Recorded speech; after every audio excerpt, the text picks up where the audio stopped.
Mi nombre es Tomás Eloy Martínez. Tomás Eloy, sí. Se llama como mi abuelo. Tomás Perón, sí.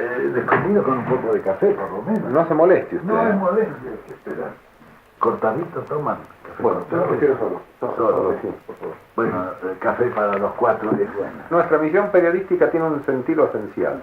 Nosotros debemos, nuestra obligación básica es no prestarnos al juego de la figuronería de ninguna manera, Que no tiene ningún valor. sino tratar de ofrecer a la gente que nos lee, que es el pueblo definitivamente, Claro. es el pueblo, Claro. es tratar de ofrecerle la información veraz, correcta, precisa y necesaria. Eso es muy bueno. Quisiera verificar algunos datos con usted, general. Primero la fecha de su nacimiento, que es en Lobos, el 8 de octubre de 1895. Luego su viaje a la Patagonia. Usted parte con sus padres y su hermano Mario hacia el territorio de Santa Cruz. Se instalan en una estancia que se llama Chancay. ¿Cuál fue su contacto con la naturaleza, con los animales allí en la Patagonia? La Patagonia, nosotros, en la estancia de mi padre, nosotros teníamos normalmente de 15 a 20 perros, ovejeros, porque nosotros éramos ovejeros, en la Patagonia se tienen solamente ovejas. Bueno, esos fueron mis compañeros desde que yo tengo uso de razón. Vivía entre los perros.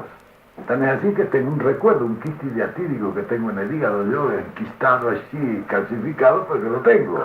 El recuerdo de estos perros, ¿no? Que en la Patagonia hay mucha idiatidosis. Sí. Bueno, ese cariño por los animales lo tomaba en el contacto y en la vida con los animales. ¿Y cómo se inclinó usted finalmente por la raza canis, que es la que... Bueno, porque me regalaron, ya estos son perros de lujo. Yo estuve siempre ese perro de campo, perro ovejero, que allá en la Patagonia un perro vale más que un peón. Porque para sacar las ovejas que son salvajes allá, no. Sacarlas del monte, un peón a caballo no las saca. Y el perro las saca, ¿no? Por eso se tienen muchos perros. Después teníamos perros galgos para cazar guanacos y avestruces, que es el deporte de esa época. Bueno, eso lo lleva a uno al contacto con los animales. Y el caballo, bueno, para uno que anda a caballo y que ha andado, como yo, en el desierto, a caballo, y el caballo es parte de la vida de uno, ¿sabes? Porque ese es el que le salva la vida en cualquier emergencia. Por ejemplo, nosotros cuando estábamos en Chancay, que íbamos a buscar leña a la cordillera, a los baguales, que están enfrente ahí de Santa Cruz. Bueno, salía un carro a buscar leña para tener leña para el invierno, ¿no? Eso se hace normalmente en el verano. Se trae leña del monte y se apila en las estancias y se tiene todo el combustible para todo el invierno. Para eso iba uno o dos carros que traían 10.000 kilos de leña. ¿Era lejos la cordillera? Sí, quedaba de ahí, de Chancay, que es donde estábamos nosotros, quedaban más o menos unas 40 leguas. Se tardaba un mes y medio, 2 meses para eso. Bueno, yo a menudo, cuando iban las tropas de carros para traer la leña, y yo me iba con ellos, montaba mi petizo, y como llevaban tropillas, esos carros llevan tropillas para cambiar los caballos. En esa época no había automóviles, ¿no? Bueno, imagínense, ¿cómo no le va a tomar cariño uno a ese animal? Ese animal pasa a ser, ¿sabe?, el mejor amigo, ¿no? Quisiera que usted recordase un poquito algunos compañeros de estudios y amigos que usted... Bueno, sí, una de las cosas más lindas que tiene el colegio militar es esto, la camaradería, el compañerismo. O sea, yo he seguido siendo amigo y compañero de todos los muchachos del colegio militar. La mayor parte de ellos han sido... los hemos utilizado también nosotros durante nuestro gobierno, las cosas, muchos de ellos. Otros no, bueno, se han desentendido, otros estaban más viejos ya, en fin, como esas cosas que tienen. ¿Usted recuerda un amigo directo de esa época? Sí, varios. Del colegio primario hay un muchacho, Mario Olivari, que era compañero mío, que hasta ahora somos amigos y seguimos trabajando. Ahora, del colegio militar, la mayor parte de los muchachos, muchos se han muerto, muchos ya, quedan muy poquitos, quedaremos 12 o 13, éramos 128, quedaron 12 o 13 muchachos. Sí, de ellos, yo tengo un compañero que ha sido siempre un hombre bien compañero, que es el actual general Isidro Martínez. un general que hizo la escuela de guerra conmigo, en fin, un muchacho que vivió siempre en una amistad muy cercana y muy íntima. ¿Usted siendo presidente en general se tuteaba con algunos de estos amigos? Sí, con los compañeros solamente. ¿Usted conservaba el tuteo solo para la gente íntima? Sí, para los muchachos compañeros de colegio, yo muy poca gente he tuteado. Porque había un mito así, se tutea con el general Perón. Sí, bueno, son todos los que fueron compañeros de colegio, o sea, muchachos de toda la vida, ¿no? Claro. Es decir, yo no me he tuteado con mucho más gente. Que eso es un rasgo de carácter también, ¿no? Bueno, más bien es una cuestión costumbre del ejército, ¿no? Claro. En el ejército solamente se tutean los compañeros. Usted egresa general del Colegio Militar en diciembre de 1913. ¿Su primer destino recuerda cuál fue? Bueno, de subteniente yo fui al Regimiento 12 de Infantería cuando me recibí en Paraná. Y allí en Paraná, en fin, llegué y me incorporaron a una compañía. Me entregaron una sección como se hacía en aquel entonces. En aquel entonces la conscripción era la mitad. Eran conscriptos y la mitad eran voluntarios. Claro, porque todavía se instruía por la táctica de Capdevila, la vieja táctica. Y entonces nosotros fuimos los que introdujimos en el ejército ya la nueva organización, la nueva instrucción, la nueva táctica. Es decir, ya tomamos los métodos alemanes. Hicieron las traducciones de los reglamentos alemanes y nosotros ya fuimos instruidos así. De manera que fuimos las primeras promociones de oficiales que cambiaron totalmente la antigua usanza militar nuestra por los nuevos métodos de preparación e instrucción alemana. Nosotros tuvimos en el Colegio Militar instructores alemanes. Fue la primera misión alemana que fue allá fue en 1910. Cuando yo me incorporé al Colegio Militar en el 1911 ya eran alemanes los que dirigían todo eso. De modo que su vida militar fue más bien apacible, digamos, y muchos... La vida de troupier, le llaman al que trabaja con la tropa, ¿no? El tropero, digamos así, ¿eh? Bueno, todos los oficiales al principio naturalmente tienen que cumplir esa etapa. Yo estuve allí hasta 1918. Después pasé un año al arsenal de guerra, me pasaron al arsenal de guerra. Y de ahí ya pasé al año siguiente a la escuela de suboficiales. Ya me dieron, ya era teniente, yo ascendí a teniente 2 años después de haber salido del colegio. General, creo que es de esa época que arranca justamente su predilección por los deportes. Yo siempre he sido un deportista desde que salí del colegio militar, porque en 1910, en 1911, cuando yo entré al colegio militar, y cuando en 13 salí del colegio militar, los deportes comenzaban en el país a tener importancia. Hasta entonces no se habían hecho deportes. Yo fui de los primeros que boxeé en Buenos Aires, con Picat del Sar, con González Sacha, que todos ellos estaban influenciados por Jorge Newbery, y Jorge Newbery era otro que boxeaban también. Yo no lo alcancé, pero alcancé a muchos muchachos que habían estado con él. Había una cantidad de chicos que boxeaban, otros que hacían esgrima. Bueno, yo conectado con ellos empecé a hacer ya deportes. Empecé a boxear, me rompí las manos porque nosotros en esa época no nos sabíamos vendar. Ese metacarpiano que ha salido para arriba por una piña que ha dado mal, no fue que ha dado con la punta. Bueno, y me rompí las 2 manos y ya no pude, entonces me tuve que dejar el boxeo y empecé a hacer esgrima. Bueno, hice esgrima durante muchos años, yo he sido campeón argentino de esgrima, de espada de combate, representaba a la Argentina en la primera Olimpiada en París, en fin. He hecho mucho deporte, he jugado al polo. Después, en el ejército, el básquetbol lo introduje yo, desde la escuela de suboficiales. ¿Todavía usted hace un poquito de esgrima por la mañana aquí, general? Algunas veces sí, con mi señora, es buena esgrimista mi mujer. ¿Sí? Sí, yo le enseñaba a ella. ¿Qué hace, espada o...? Espada. Sí, florete hago yo. Sí, esa es la arma básica, el florete, ¿no? Está toda la técnica de esgrima tener florete. Y ella es muy liviana, lo debe poner en apuros. Es buena. Bueno, me he pasado la vida, cuando estaba en la escuela de suboficiales, que tenía una compañía allí, yo era comandante de compañía, íbamos a todas las teníamos un equipo de atletismo formidable. Nosotros en ese entonces se hacían unos concursos municipales de atletismo. Se empezaba recién en la Argentina. Yo hice la traducción del primer reglamento de atletismo que vino de Alemania. Las figuras están hechas por mí, no tenía quien me las hiciera, pero las hice yo mismo, la figura de los... Bueno, trabajé muchísimo en esa cuestión del deporte porque a mí me ha gustado muchísimo.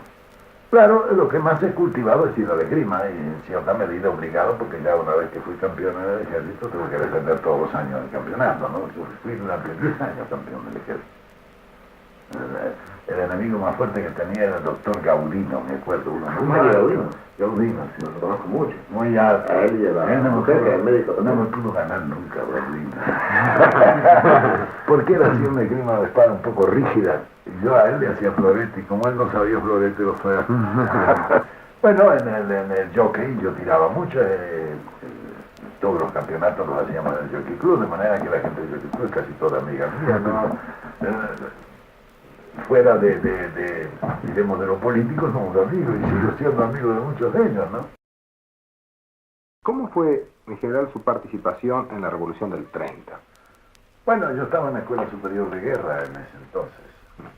En el año 1930 se produce, digamos así, un movimiento generalizado dentro del ejército. En el ejército nadie escapó a esa revolución, todo el mundo estaba más o menos comprometido. Pero en el ejército ha pasado siempre una cosa, hay un 20% que está con la revolución, otro 20% que está contra la revolución y un 60% que no está con ninguno, que son los profesionales, los que se dicen profesionales, que no participan de esas cosas. Bueno, yo en ese entonces era capitán, de manera que estaba en la Escuela Superior de Guerra, y a mí me toma la revolución en ese momento. Nosotros éramos todos los oficiales que estaban allí participaban de la revolución, porque era una revolución militar. Y eso hasta por espíritu del cuerpo se sigue en esas cosas. Yo no entendía mucho de estas cosas, porque hasta entonces había hecho una vida eminentemente profesional, ¿no? Yo en 1916, cuando le eligieron a Irigoyen, voté por primera vez, porque yo salí de subteniente y tenía 18 años, me enrolé siendo subteniente. Voté por Irigoyen en la primera presidencia. A mí me conversó, me acuerdo, el coronel Descalzo, que era profesor de la escuela. Bueno, y nosotros entramos en esa rodea, porque el asunto estaba muy difícil, era muy... Por otra parte, había habido un trabajo muy grande contra Irigoyen en el segundo gobierno. Un gran trabajo contra él, de manera que no era difícil entrar. Entramos, bueno, yo participé en la medida que fueron los demás, ¿no? Sin ninguna decisión, diremos, personal, siguiendo el movimiento que se estaba realizando. Eso explica un poco que usted en el 43 tenga que volverse contra todo eso, ¿no? Natural, claro. Porque claro, ya desde el 30 al 43 hubo una gran experiencia, ¿no? Ya se vio perfectamente bien porque el movimiento del 30 fue en realidad un movimiento reaccionario. Fue un movimiento reaccionario. Es decir, yo no creo que Irigoyen lo golpeara, Irigoyen cayó. Era un gobierno popular, era un gobierno realmente representativo, pero totalmente inoperante frente a los graves problemas que se presentaban. Vea, en ese momento yo creo que estaba todo el mundo contra el gobierno. Nosotros en general no hemos dejado nunca de comprender que dentro de la historia argentina han habido dos líneas perfectamente bien establecidas. Cuando se liberan nuestros países en la independencia, esa liberación es un poquitito más compleja de lo que pareció, porque era el nacimiento del imperialismo británico. Los ingleses montaron su imperio sobre los despojos del imperio español. Y todas las colonias españolas estaban asusadas, es decir, hay una organización masónica que es la que actuó directamente en nuestras independencias. Era la masonería la que dirigió todo eso. Muy bien, Eso planteó ya dos líneas en el movimiento de mayo, ya están planteadas las dos líneas, perfectamente, la línea que obedece al imperialismo británico y la otra línea, la línea nacional o la línea hispánica, llamémosle. Esas dos líneas han gravitado durante la independencia con los sectores que participaban de una o de otra de esas líneas, la línea anglosajona y la línea hispánica. En nuestro país, todos los gobiernos que se escalonaron desde Rivadavia en adelante fueron todos gobiernos de la masonería. Fue la línea masónica, es decir, la línea anglosajona. Desde entonces hasta nuestro momento, a través de unitarios, federales, bueno, los federales era la línea nacional, que diremos así, por primera vez cristaliza algo fuerte en eso. Ya no es línea masónica, es antimasónica, es la línea, diremos, nacional. Y es la que corresponde a la línea hispánica, porque siempre hubo una resistencia contra Inglaterra en las colonias. De esa línea, y bueno, en esa línea estaba Juan Manuel de Rosas, en esa línea estaba Hipólito Yrigoyen, en esa línea estaba yo. La otra línea es la línea masónica, es la línea anglosajona. ¿En qué circunstancias, se acuerda usted, general, le encomiendan su misión a Europa antes de la Segunda Guerra? Cuando en 1937 yo estaba en Chile, regresé de Chile, había sido agregado militar en Chile 3 años, y regresé de Chile, me llamó a mí el ministro de guerra entonces, general Carlos de Márquez. Era para mí uno de los mejores generales que hemos tenido nosotros, en cuanto a su personalidad y especialmente su cultura, un hombre extraordinario. Me llamó, me conocía mucho, él había sido oficial del colegio militar cuando yo era cadete, y había sido además profesor mío en la Escuela Superior de Guerra, y después fuimos profesores juntos en la Escuela de Guerra. Después yo estaba de profesor en la Escuela de Guerra y él estaba en el Ministerio de Guerra, era ministro de Guerra. Bueno, cuando yo regresé de Chile me envasaron al Estado Mayor de la División de Operaciones y me llamaron del Ministerio de Guerra y me dice, bueno, vea, acá se viene la guerra. La Segunda Guerra Mundial se viene, eso no la evita nadie. Aquí ya hemos hecho todos nuestros cálculos, pero la información que tenemos es muy deficiente. Los agregados militares informan de la parte militar, pero la guerra hoy no es la parte militar, el 99% es la parte civil, política internacional, acontecimientos. Es decir, todas las causas y razones de ese drama sangriento y apasionado que es hoy la guerra de los pueblos, ya no la guerra de los ejércitos. Y los agregados militares parece que informaban un poco gallináceamente sobre el problema y no satisfacía las inquietudes de un ministro de guerra, una cosa natural.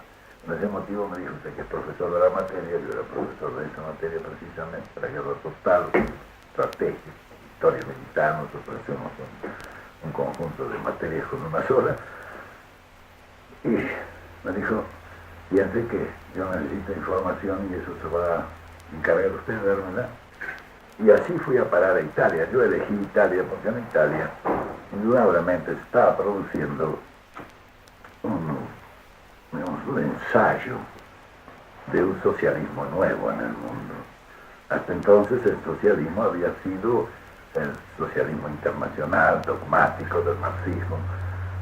Y allí, en Italia, estaba produciendo un socialismo sui generis, un socialismo nacional, un socialismo italiano.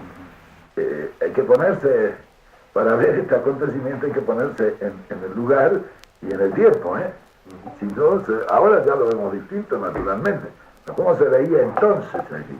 Eso fue en el año 37. En el año 37. Bueno, ya comenzaban en muchas partes un proceso de transformación en ese mismo sentido. Ya había en Europa países y monarquías con gobiernos socialistas. Es decir, que la Revolución Rusa había tenido una influencia muy grande. Indudablemente la Revolución Rusa se hizo con carácter internacional y de penetración mundial, pero no pudo pasar la frontera, diremos, de la Europa occidental. Se quedó ahí en el Cáucaso, pero no pudo pasar para acá. En cambio, la influencia socialista pasó, pero pasó con características ya de Europa occidental, no de la Europa oriental ni de Rusia. Eso ya se veía, y a mí me interesaba el problema, porque la guerra fue por esa causa, no fue por muchas otras causas que dicen. La verdadera causa de la Segunda Guerra Mundial es una evolución acelerada provocada precisamente por esos grandes movimientos ideológicos de Oriente. Indudablemente esa fue la causa. Bueno, retomando el hilo de la cuestión, como les decía, caí así yo a Europa. Estuve acá 3 años, no estuve solamente en Italia, estuve en varios países. Aquí estuve 6 meses después de la guerra civil. Hablé aquí, en Francia, etcétera, hablé con los republicanos que habían hecho la guerra, de manera que a mí no me la contaron solamente estos que están, a mí me la contaron también los otros. Aquí yo conozco la realidad de acá como si los hubiera parido, porque claro, los vengo siguiendo desde 1939 o 38, ¿no? Cuando se hacía acá la guerra civil. Bueno, estuve también en Alemania, estuve en Rusia. Los oficiales alemanes, conversando con ellos, nos entendíamos bien en francés, en alemán o en italiano. Yo champurreaba un poquito el alemán, que es el diablo, lo puede hablar solamente, y los alemanes, ¿no? Bueno, como ellos estaban, yo fui a la línea de Lützen. Las fortificaciones alemanas tenían una línea fortificada en la altura de la ciudad de Lützen, en la Prusia Oriental. Pero enfrente estaba la línea rusa, que iba de 2 fortalezas que tenían Kozno y Grodno. Estaban ahí las 2 líneas, pero eran amigos los oficiales y los jefes, y eso me hicieron pasar. Por eso me interné bastante. En Rusia me hicieron mover un poco por ahí, casi todos los vehículos militares del norte de las fortificaciones. Bueno, por ese motivo vi más o menos cómo era el asunto ruso, y cómo era el asunto ruso visto desde el ejército, que no es el mismo que se ve desde el pueblo por el Partido Comunista o desde el pueblo por el Partido Anticomunista. Los oficiales allí eran más bien neutrales en el orden político, en esa época. Era claro, durante la etapa dogmática del marxismo, con Stalin. Venían de las purgas, además, era tan tremenda, justo por esa época. Bueno, visité así Francia, aquí estuve 6 meses, en Portugal estuve 3 meses también, porque ese era un foco de espionaje. Y yo estaba estudiando, porque como tenía que informar, fui mandando informes sucesivos hasta que llegó un momento que le escribí al ministro y le dije, vea, yo ya no le puedo mandar nueva información, mande usted a otra persona capacitada que quizás viendo más que yo o mejor que yo le pueda ser más útil. Efectivamente mandaron otro y yo regresé a la Argentina. Cuando uno está en tiempo de paz hay una nebulosa que es el convencionalismo pacifista, es una nebulosa que no le deja ver claro nada a uno, pero cuando se produce la guerra esa niebla se levanta y usted ve descarnado y claro el panorama. Ahí cada uno ya, es como dicen acá los gallegos cuando matan al toro, la hora de la verdad, ¿sabes? La guerra es la verdad. Pero también es en el proceso de evolución político-social, es el momento en que se detiene. La guerra es como si le construye un dique a la evolución, la para la evolución. En el 38, al declararse la guerra, la evolución político-social que estaba entrando en Europa con una fuerza y una velocidad tremenda, se para ese proceso. Indudablemente que la evolución es una fuerza de la naturaleza, como es el agua, y sigue una táctica muy similar al agua, siempre pasa. El agua usted le pone y ella toma la línea de máxima pendiente y se escurre y va. Usted le construye un dique, trata de infiltrarse. Si le pone un buen pasamento, entonces trata de salir por los costados y no sube a ver si sobrepasa el dique y si no puede, golpea y golpea y golpea hasta que rompe el dique un día y pasa, como le ha pasado a los mendocinos hace poco tiempo. Bueno, esa evolución es otra fuerza de la naturaleza. La guerra le hace un dique y sigue golpeando y sigue golpeando. Claro, cuando termina la guerra es que se rompe el dique y se lanza, es lo que estamos viviendo, es lo que nos toca vivir a nosotros desde hace 25 años.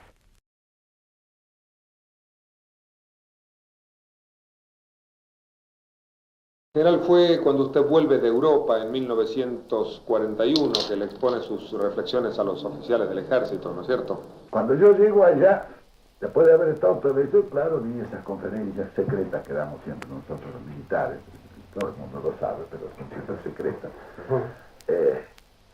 Claro, yo ya iba con otra verdad que la que se tenía allí. Había aquí bebido en la fuente. Yo puse la verdad.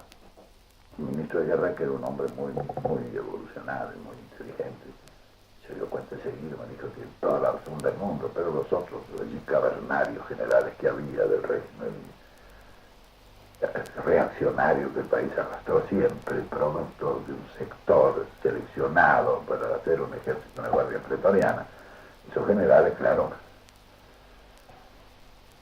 dijeron que era comunista, yo lo menos que dijeron. Entonces el ministro me mandó un poco afuera para que se olvidaran de esas cosas. Así fui a parar de director del Centro de Instrucción de Montaña en Mendoza. Claro, allí pasé 8 meses. Después me nombraron en la dirección de la Inspección de Tropas de Montaña. Cuando volví, se me presentaron 8 o 10 coroneles jóvenes.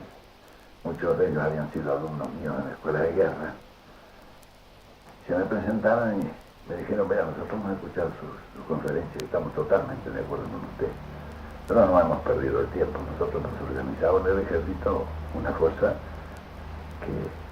con la cual podemos tomar el poder en 24 horas. Es el famoso GO. El GO, sí. Efectivamente, dice, nosotros estamos dispuestos porque era el momento en que se estaba ahí nuevamente por elegirlo a Patrón Costa, es decir, por un nuevo fraude patriótico de ese que hacían los conservadores siempre en nuestro país. Bueno, a mí me dio un susto de la nada, porque usted ve cómo vienen encadenándose las cosas, no soy yo, Sí, claro. es más bien el destino, diremos así. Bueno, cuando me dicen a mí eso, le digo, muchachos, espérense, esto de tomar el gobierno es una cosa demasiado seria, con esto no se puede jugar. Tomar el gobierno para fracasar es mejor no tomarlo, ¿no? Si se toma el gobierno ha de ser para algo. ¿Qué han pensado ustedes? Y bueno, eso que usted dice, bueno, los muchachos entusiastas y todas esas cosas, pero claro que en un proceso de esta naturaleza no tienen una orientación bien definida, porque allá también había que hacer las cosas continuas, no era Europa aquello. En Europa yo hubiera sabido cómo había que hacerlo de inmediato, pero allá había que hacerlo continuo porque son 10 años de distancia en el tiempo. Claro. Lo que se produce acá llega allá 10 años después para realizarse.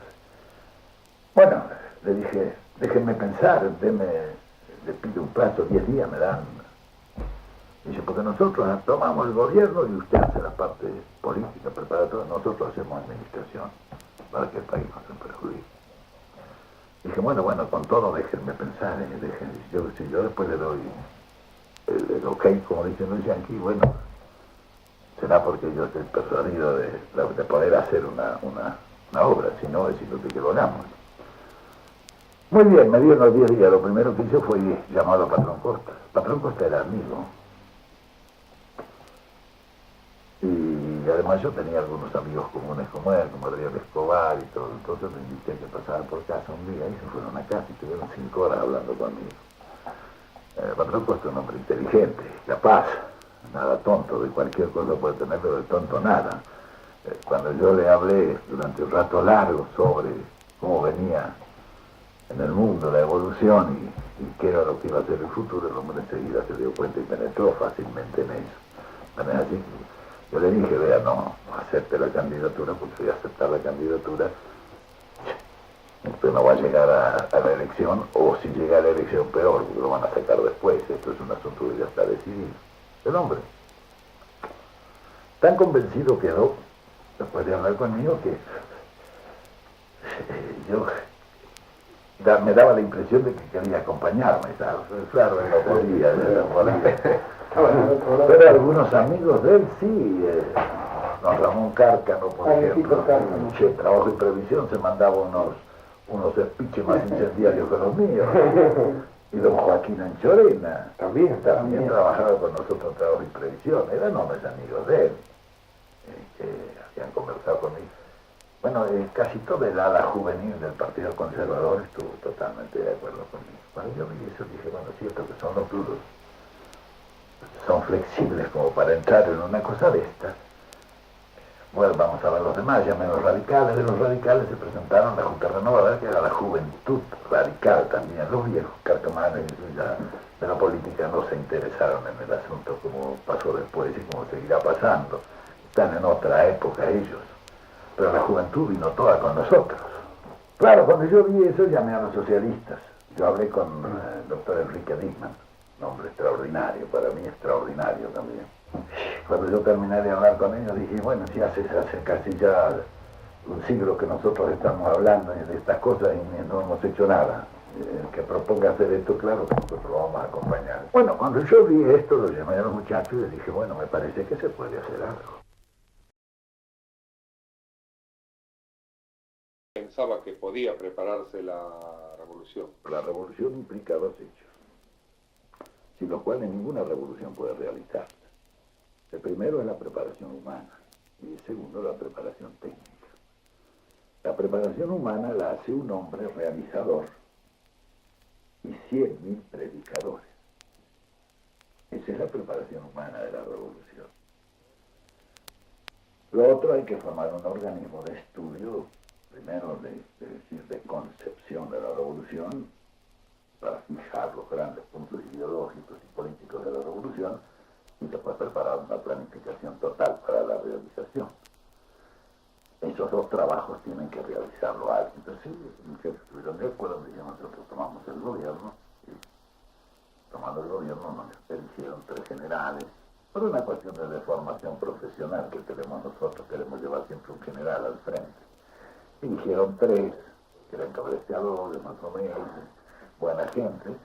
Y a medida que fueron fracasando, lo fueron sacando y dejándolo. Así llegó a quedar el general Farrell al frente de eso. Cuando Farrell lo nombraron, era ministro de guerra, quedó acéfalo del ministerio. Entonces me obligaron a mí, me dijeron, no, esto no se lo podemos entregar a cualquiera del ejército, ¿no? Me nombraron ministro a mí. Yo exigí que simultáneamente con eso me nombraran presidente del Departamento Nacional del Trabajo, que era un organismo oscuro y trascendente que funcionaba ya olvidado y nadie se acordaba de él. Pero claro, ese es el punto de apoyo y la palanca que yo necesitaba para levantar, es decir, la preparación humana de la revolución. Yo lo convertí enseguida en Secretaría de Trabajo, lo instalé en el antiguo Consejo Deliberante y comencé el trabajo de la preparación humana. Como digo, empezamos a realizar. Yo, por una cuestión casi de recuerdo infantil, ¿sabe? Lo primero que hice fue el Estatuto del Peón, porque yo he nacido en una estancia, me he criado en la estancia de mi padre, primero en Lobo, después en la Patagonia, de manera que los primeros que reivindiqué fueron los peones, pobrecitas, que yo sabía la vida que pasaban y lo que vivía esa gente, ¿no? Bueno, desde allí empecé a realizar y a la vez a formar predicadores. Llegaban 10.000, les hablaba, llegaban 1.000, igual, llegaban 3, igual, yo les hablaba. Eso fue una cosa que fue penetrando. Cuando acordé, el país entero estaba movilizado a base de predicadores, cada uno en los estamentos en que podíamos entrar. En una prédica de esta naturaleza no se entra de golpe en todos los estamentos de una comunidad. Hay que buscar los elementos que penetran. Claro que lo más fácil para mí era la parte sindical, que estaba tan abandonada y tan dejada de la mano de Dios, declaradas asociaciones ilícitas, los sindicatos, etc. Fue más fácil penetrar, pero así mismo fuimos penetrando en todas las otras partes, en forma amplia o reducida, pero siempre. Cuando esos 100.000 o ese millón de predicadores se extendieron por todo el país, indudablemente eso tuvo su efecto. Cuando yo creí oportuno, llamé a los que estaban manejando toda la dirección de la predicación Dije, bueno, ahora vamos a ver si es cierto, si lo que hemos hecho a los 6 meses más o menos de esta entrada de previsión, si ha tenido efecto. Háganme ustedes una concentración aquí en el monumento del viejito Saint Peña y Diagonal y Florida, y si ustedes me reúnen 100.000 personas, no es más claro, los reunieron 350.000. Cuando yo vi eso, ya empezaron a gritarme presidente, y yo me asusté más, porque yo estaba realizando este trabajo para otros. Yo aspiraba a ser, diremos así, el Lenin de esta revolución, nada más. No tenía otra aspiración. Bueno, imagínense ustedes el trabajito que teníamos allí. Cuando yo vi eso, le dije a los muchachos, bueno, ahora yo estoy convencido de que esto entra, sigan ustedes con este trabajo. Yo creé entonces el Consejo Nacional de Posguerra. Fue un largo trabajo y conocí las grandes cabezas que en ese momento habían, es decir, cabezas útiles, porque cabezas hay muchos, capaces, pero inútiles. Lo que se necesita para esas cosas son cabezas útiles. Así lo conocí yo a Miguel Miranda, el primer día que lo conocí a Miguel Miranda, que fue indudablemente un hombre extraordinario. Casi terminamos a sillazo la discusión, ¿no? Porque él era caliente, yo también, bueno, pero yo me di cuenta que era un hombre que valía mucho. Entonces después de la discusión lo llamé y le dije, che, joder, vamos a tomar un cafecito, y empezamos a charlar, yo lo necesito a usted. Pero enseguida, porque era un hombre inteligente, de buena voluntad y capaz sobre todo. Bueno, así fui eligiendo. Me quedé más o menos de los 100, me habré quedado con 50, con la mitad. Y con ello empezamos a estudiar todo el problema, diremos así, ideológico. Entonces, primero que teníamos que hacer es estudiar, diremos así, cómo estaba el país, ¿no? Para establecer un plan, hay que establecer los objetivos, cómo está el país, y después establecer los caminos que conducen de la situación en que se está, a la que se quiere estar. Eso es realidad, el plan, como decir, la parte práctica de cualquier plan. Bueno, hicimos el estudio estadístico y en eso yo lo nombré secretario al doctor Figueroa. El doctor Figueroa es el mejor estadígrafo que hay en el país, no tengo yo la menor duda. Él hizo un estudio estadístico y cuando terminó me dijo, vea, esto es todo mentira. Como generalmente pasa con las estadísticas. Cuando nos dimos cuenta de eso, hubo que hacer, reemplazar esa estadística técnica diremos, ideal por una estadística empírica, pero real. Se hicieron 15.000 encuestas. Se hicieron estudios monográficos fijando los grandes objetivos en cada una de las grandes líneas de la actividad nacional, tanto en el orden, es decir, en todos los órdenes. Bueno, cuando tuvimos eso ya teníamos un plan. Ahora, la obra de arte no es concebir un plan, la obra de arte es realizarlo. Entonces, formamos para cada uno de los grandes compartimentos de ese plan, formamos un equipo de ejecución, con muchachos jóvenes, capaces, honestos. Cuando estuvo hecho, terminado el estudio y la planificación, etcétera, allí llamé a los militares y les dije que llamar a elecciones. Yo no quería llamar a elecciones, porque no se podía jugar la revolución a la luz de una revolución, que podía una elección que podíamos perder. Y dije, bueno, nosotros hemos dicho al pueblo qué es lo que queremos. La Unión Democrática le ha dicho a su vez lo que quieren ellos, que el pueblo decida quién es el que quiere, si que nosotros o que ellos. Si nos eligen a nosotros, ya sabes, llevamos un mandato implícito para cumplir lo que la revolución viene proclamando. Si, en cambio, eligen a la Unión Democrática, ya el pueblo tiene derecho a ahorcarse y elegir el árbol en que se ha de ahorcar. Nos peleamos, yo renuncié, me fui. Cuando yo me fui empezó a moverse el piso, era lógico. Para mí eso era una demostración más de que el asunto estaba listo. Y el 17 de octubre fue ya para mí una demostración de que no podíamos perder una elección en el país. Y entonces, pues cuando el 17 de octubre llego yo a la casa de gobierno, y me encuentro con Farrell allí, y Farrell me dice, bueno, ¿qué es lo que pasa? ¿Qué es lo que...? Le digo, pero llaman a elecciones, ¿hasta cuándo se quiere quedar ustedes en el gobierno? Muy bien, se decide llamar a elecciones, llama a elecciones, bueno, ya ganamos. ¿Usted puede contar en qué circunstancia conoció a Eva Perón? Bueno, yo la conocí a ella cuando el terremoto de San Juan.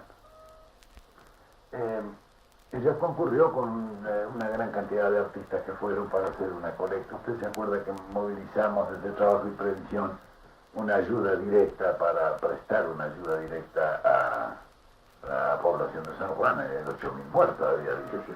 Bueno, yo desde el Ministerio de Guerra, porque estaba también en el Ministerio de Ministro, es decir, eras jefe de secretaría, es decir, subsecretario de Guerra era.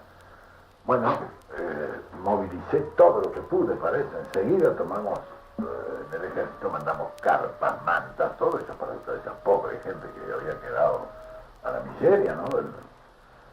Y en Trabajo y Previsión inicié una gran colecta para ayudar a estas familias que habían quedado en indigencia, la mayor parte, la gente pobre casi toda.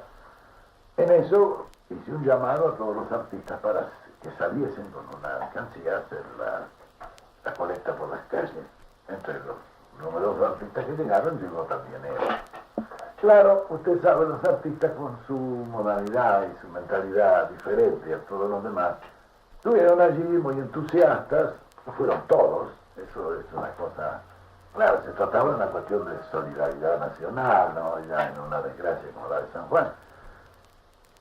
Pero entre los que fueron allí me ayudaron a organizar. Entre los que quedaron para organizar, quedó esta chica. A mí me llamó enormemente la atención, porque por su inteligencia y su sensibilidad, ¿no? Era una mujer de una gran sensibilidad. Entonces me llamó la atención, quedó ahí. Y ella empezó a ocuparse ya directamente de la organización, de todo ese problema, todas esas cosas. Bueno, yo le empecé a dar manija para que pudiese hacer. Bueno, así se quedó en Trabajo y Previsión. Cuando terminó todo este trabajo, yo le dije, vaya hija, usted trabajará por allá. Sí, dice, yo trabajo en televisión, en radio era en esa época, en radio de Yankelevich estaba ahí, Radio El Mundo, creo. Belgrano en televisión, me parece. Belgrano, Radio Belgrano. Radio Belgrano y Radio El Mundo también trabajaban los dos. Tenía una compañía de esto que transmiten, ¿no? De radioteatro. De rascas, como decía ella siempre. De rascas. Nosotros no somos artistas, somos rascas. Bueno, pero claro, yo vi que era una mujer tan útil que le pedí que se quedara a trabajar. Ella se quedó a trabajar no con sueldo ni nada, se quedó a trabajar en Trabajo y Previsión, le dimos una oficinita y ella preparó y organizó toda esa cuestión de ayuda a San Juan. Yo ya vi que era una mujer que tenía condiciones excepcionales para eso, ¿no? Porque ella se fue a San Juan por su cuenta, tomó un avión, se fue a San Juan, entre los aviones de médicos que salía ella volvía y traía la impresión real de lo que estaba pasando allí, cómo era la forma de poder ayudar.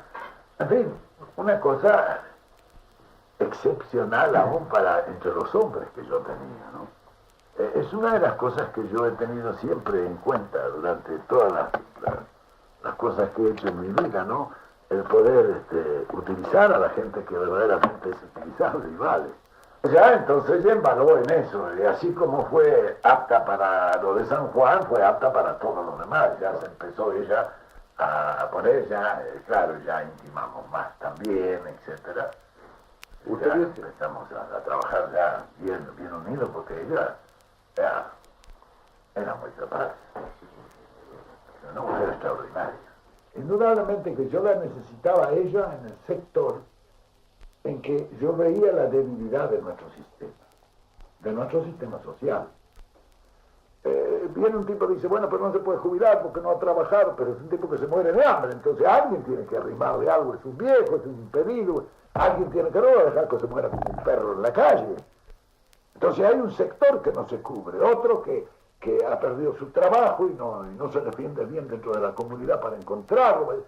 Son todos problemas sociales que no están atendidos por ningún instituto del Estado. Entonces eso yo le encargué a Eva. Y ella hizo la fundación para eso. Se llamó Fundación de Ayuda Social. Ya no era de previsión social, de ayuda social, que cubría todos los riesgos que no cubrían los demás.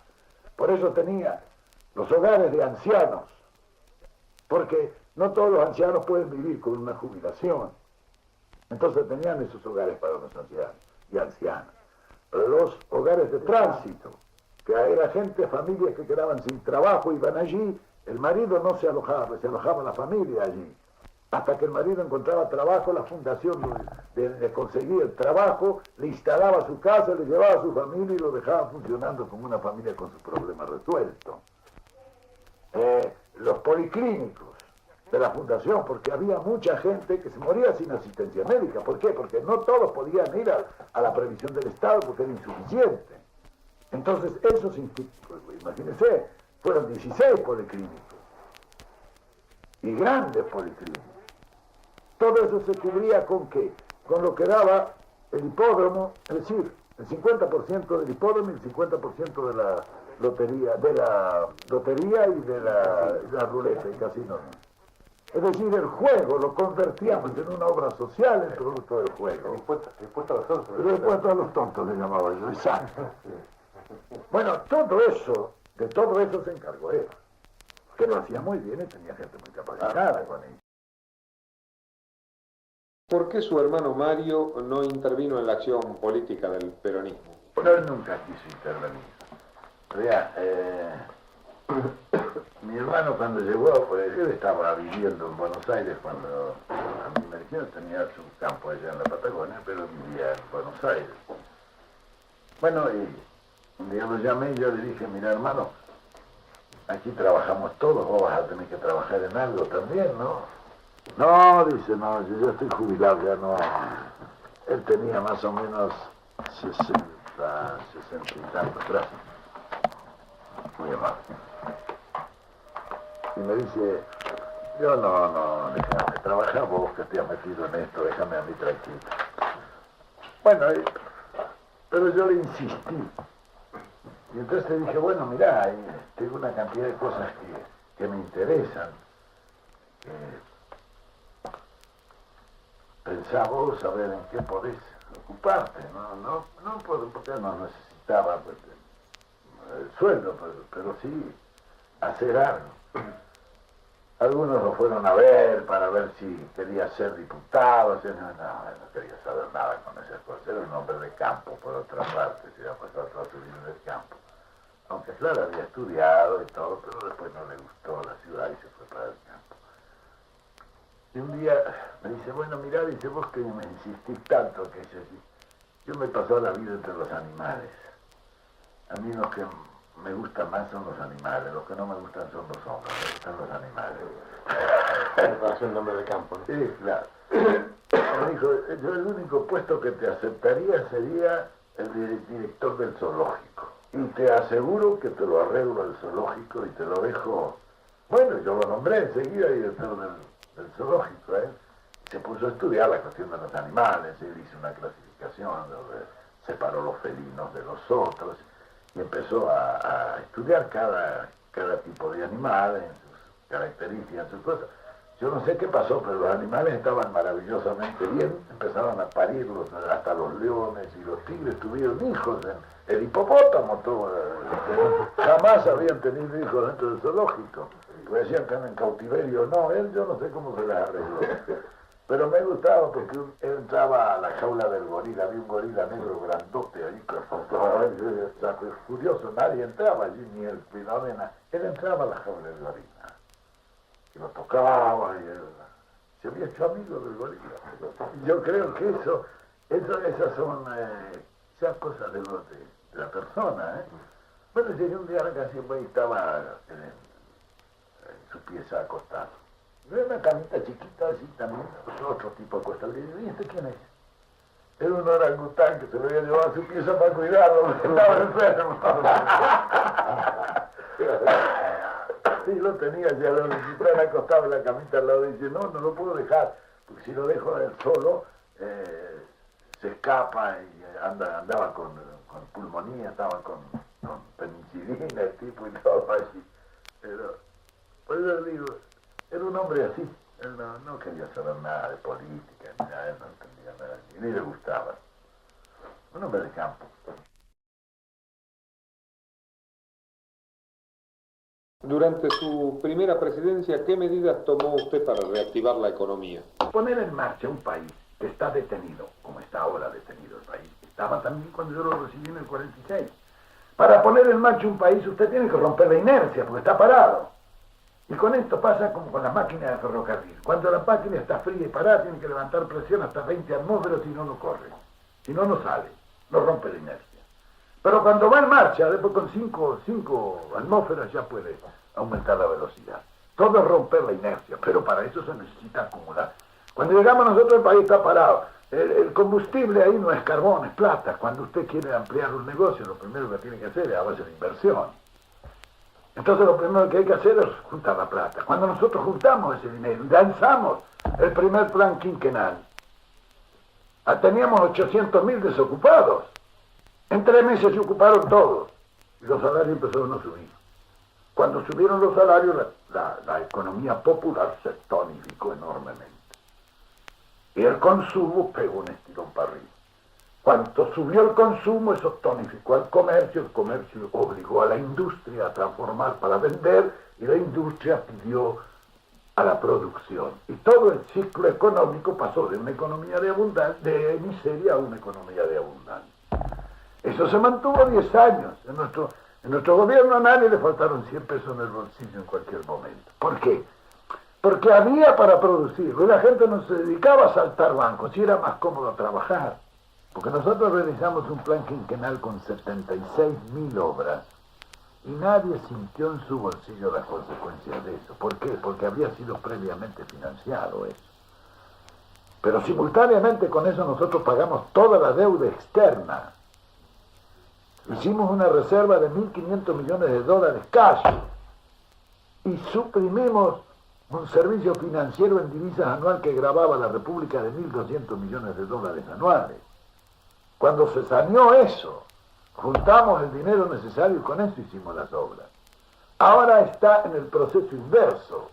Ahora se está financiando esto a base de una deuda externa de más de 4.500 millones de dólares, con servicios financieros que van arriba de los 1.000 millones anuales, que el país paga. Es decir, el pueblo argentino está trabajando para pagar eso.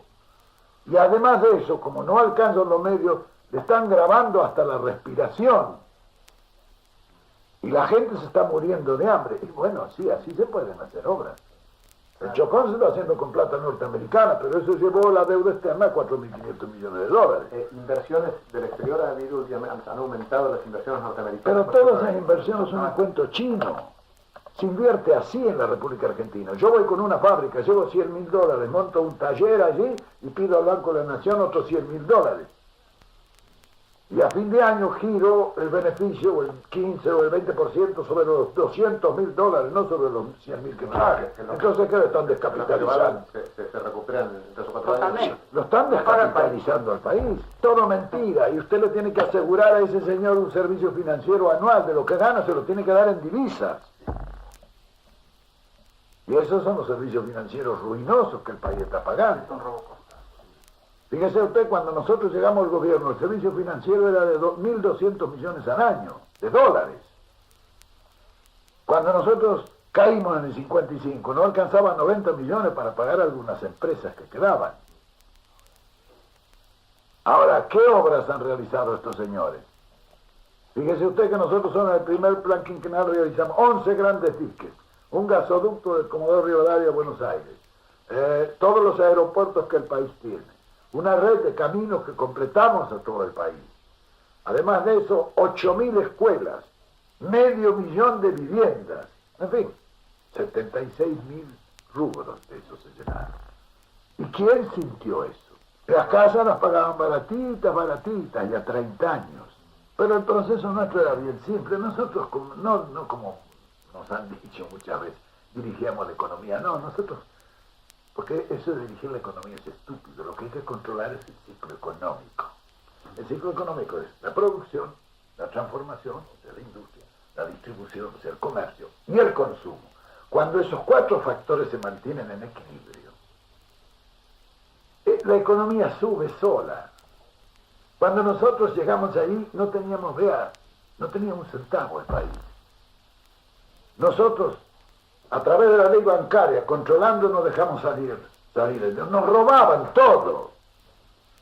Fíjese, Nosotros teníamos en ese entonces un crédito al exterior entre Inglaterra y Norteamérica. 700 millones en Inglaterra, 800 en Estados Unidos, de lo que habíamos abastecido durante la guerra. Cuando nosotros nos presentamos a cobrar ese crédito, nos dijeron, no le podemos pagar, estamos transformando la industria de guerra en una industria de paz. Dentro de 2 años comenzaremos a pagarle eso con bienes de capital y de equipo. Ese cuento ya nos lo habían hecho en la primera guerra, con lo que nos robaron todo. El asunto es bien simple. Cuando termina la guerra, viene la tapa brava, hay que pagarla. Se paga desvalorizando las monedas y revalorizando la manufactura. Esa diferencia es la que nos roban. Entonces, de esos 1.500 millones de dólares nos hubieran pagado el 15%. Entonces nosotros dijimos, no señor, lo descuenta la deuda externa, porque si no, no nos robaban, era peor. Lo hicimos descontar de la deuda externa y así comenzamos a repatriar toda la deuda. El año 47, al finalizar, estábamos llenos de plata, no sabíamos qué hacer. Claro, a este colador le habíamos tapado los ojos y le juntamos. La cosa bien simple. Los ferrocarriles los podíamos comprar gratis. Y los compramos gratis, es decir, no, ganamos plata arriba de los ferrocarriles. Ya los ferrocarriles habían vencía la ley, al año siguiente nosotros el gobierno vencía la ley. Ellos tenían que entregar los ferrocarriles, pero nos hubieran entregado las máquinas y los vagones viejos amortizados, pero no nos hubieran entregado la tierra que tenían, que valía 10 veces más que los ferrocarriles. Exacto, una legua a cada lado de la vía, donde había pueblos enteros, Buenos Aires, toda la calle Florida, desde la Valle hasta Viamonte, de un lado era toda de los ferrocarriles. Tenían 23.000 propiedades raíces. Si nosotros hubiéramos esperado a que terminara eso, nos hubieran entregado las máquinas viejas y los vagones viejos y se hubieran quedado con todo eso. Entonces nosotros los obligamos a vender. Y en el contrato le pusimos bienes directos e indirectos. Y por 2.029 millones compramos todos los ferrocarriles. Pero con todas sus propiedades. Que después nosotros de esas propiedades vendimos un puchito y se pagó. A propósito de lo que usted dijo, de que usted siempre dio libertad para manejar las cosas a las personas que estaban... Sí, di demasiado libertad. Bueno, sin embargo, hay críticos de su gestión que dicen que políticamente usted se caracterizó por no dejar surgir a su alrededor otros caudillos secundarios, un elenco de caudillos, que eventualmente pudiera asegurar una continuidad del movimiento. No, eso es totalmente falso. Fíjese, cuando yo, en 1955, caí, mi primera preocupación fue precisamente esa. Esto está escrito en directivas, dadas directivas. Yo en el movimiento político no intervine nunca, tuve siempre un consejo superior del partido que ese en el que decidía. Yo no jamás me metía en la parte política. Yo tenía la parte del gobierno. Claro que ellos venían a consultar, pero ahí estaba TC, estaban todos los que fueron jefes de esos organismos que manejaron todo, diputados, senadores, todo eso se reclutaban a través de esa organización, del Partido Peronista masculino, del Partido Peronista femenino y de la Confederación General del Trabajo, que para nosotros eran los 3 núcleos, que fueron las 3 ramas que formaban el movimiento. Pero eso se manejaban por su cuenta y yo jamás intervenía en eso. Por ejemplo, la caída de Mercante terminó su mandato. Mercante ha sido un hombre siempre fiel, un hombre siempre magnífico. Yo tengo un gran cariño por él, por otro es un compañero que ha luchado mucho y ha luchado bien, que hizo un buen gobierno. Es lo mismo que Arrué. A Arrué también lo atacaron de la misma manera. Sin embargo, Arrué arregló la economía de la provincia, la dejó 3.000 millones de pesos en caja, dejó cuando él cayó. Y no ha habido una administración semejante en toda la historia de la provincia de Buenos Aires. ¿Cuáles cree que fueron los intereses políticos y económicos que lo derrocaron en 1955? Nosotros, durante 10 años, fuimos libres y soberanos. Nadie metió las narices en la República Argentina sin que llevara su merecido. Nosotros le compramos a los ingleses, a los yanquis, los sacamos y tomamos. Por eso resolvimos el problema económico. Sin liberarse no hay solución del problema económico, nos lo roban todo. Muy bien. Cuando nos plantamos en esa tesitura nosotros y enfrentamos esto, Nos damos cuenta de en qué nos hemos metido. Fuimos libres, pero ¿qué nos pasó? Esa sinarquía internacional rodeada de países y países nos aplastaron. Nosotros pudimos haber resistido, podemos haber muerto 1 millón de argentinos. Teníamos con qué matar. Entregar las armas al pueblo y empezar. El asunto para mí era muy simple, decreto la movilización, formé una división en Buenos Aires, para lo cual tenía todas las armas y todo lo necesario, marcho sobre Córdoba, tomo Córdoba, fusilo a todos los que intervinieron en la revolución, de ahí me pongo en marcha hacia Lyon otra vez. Para mí, general, era una cosa muy simple. Pero, ¿qué resolvíamos con eso? La sinarquía internacional se nos iba a echar encima más furiosamente, quizás iban a mandar marines. ¿Y qué le íbamos de favor al país? ¿Íbamos a liberar al continente con eso? No lo íbamos a liberar. Nos iban a aplastar de una manera o de otra, sacrificando al país y destruyendo todo lo que habíamos hecho durante 10 años. Muy bien. Nos quedaba a nosotros la otra solución. No resolver cruentamente el problema, sino decir, bueno, muy bien, nos vamos frente a esto. Pero eso nos deja a nosotros una enorme enseñanza. Ningún país latinoamericano podrá liberarse si no se libera el continente. Y si no se integra el continente para mantener y consolidar. Lo difícil no es liberarse. Liberarse es fácil, lo demostramos nosotros. Lo difícil es consolidar esa liberación. ¿Por qué? Porque queda todo el poder inmenso de la sinarquía internacional que se le echa encima. Entonces, ese camino es el que nosotros hemos demostrado. Y esa lección vale bien lo que hemos hecho y lo que nos ha pasado y todo lo que... Dentro de ese concepto suyo de sinarquía internacional, general, ¿cómo juegan los dos imperialismos? Pero yo le digo muy fácilmente. En Yalta se reúnen al terminar la guerra el imperio ruso y el imperio americano. Establecen allí una línea al mundo, de acá para allá los rusos y de para acá los americanos. Eso lo hacen de palabras, pero después se reúnen en Potsdam y establecen tratados internacionales mediante los cuales se garantiza la inexistencia de todo conflicto jurisdiccional de esa línea trazada. Por eso los americanos invaden Santo Domingo con marines con el ok ruso, y los rusos ocupan con las tropas del Pacto de Varsovia, Checoslovaquia con el ok americano. Eso es el producto de Potsdam. Pero es que eso lo sabíamos nosotros, ¿cómo no lo vamos a saber? Muy bien. Es esa unión, porque al terminar la Segunda Guerra Mundial para nadie es un secreto que los rusos y los americanos quedaron totalmente de acuerdo y arreglados. No ve la repartición que se ha hecho del mundo. Entonces, ¿qué? ¿La van a dejar así nomás en el aire? No, hombre, eso está todo protocolizado en tratados internacionales entre las dos cancillerías. Algunos secretos, otros públicos, pero eso está hecho. Cualquier país que quiera liberarse en la esfera americana, tropezará y se enfrentará con Estados Unidos. ¿Por qué? Porque Estados Unidos ha hecho un estudio a través de sus institutos tecnológicos, los cuales le han dicho tranquilamente, el problema del mundo está en el año 2000. Si ahora con 3.500 millones la Tierra no come la mitad, ¿qué será cuando tenga 7.000 en el año 2000? Cuando eso se ha producido, un fenómeno de impacto demográfico, como le llaman ahora, o de superpoblación, como le hemos llamado siempre, eso se ha producido en el mundo muchas veces. Porque la superpoblación no depende solo del número de habitantes, sino de la relación entre el número de habitantes y los medios de subsistencia. Y ya eso se ha producido en el mundo. Cuando se ha producido este fenómeno en el mundo, ¿cuáles han sido las soluciones? 2. La supresión biológica, de la que se encargan la guerra, el hambre y sus consecuencias. La otra, el reordenamiento geopolítico. Para el año 2000 será necesario llegar a una solución por un reordenamiento geopolítico, donde las integraciones van a jugar un papel muy importante.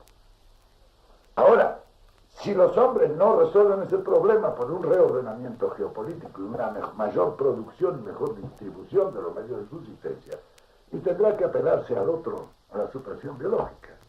Por eso muchas veces pienso que la bomba de 100 megatones, que tanto teme el mundo, quizá fuera una fuente de solución para el año 2000 si la insensatez de los hombres no ha resuelto el problema por el otro camino.